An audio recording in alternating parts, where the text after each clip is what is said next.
for some people, there is a strong focus on torture and on the forms that torture took and whether it was all that serious or not.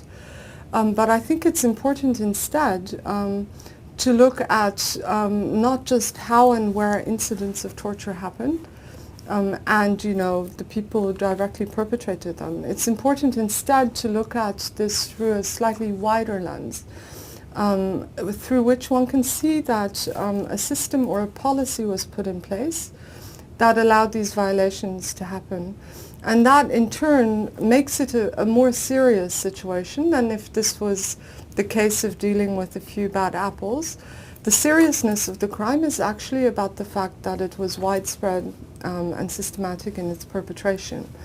And I think one can say this quite conclusively because we can see very clearly in the case of the United States that senior politicians and their legal advisors and also the CIA actually came together and devised a policy, and we can see also very clearly how that policy spread into different theaters.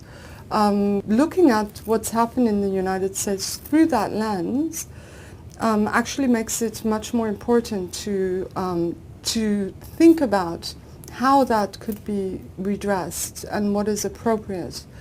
For this, I think prosecution would be very important because what is so crucial in this case is that the U.S. is able to go from a position of saying we condoned torture to happen on a systematic level to a position of saying we condemn it so strongly that we will prosecute, and that is how we're breaking with that practice.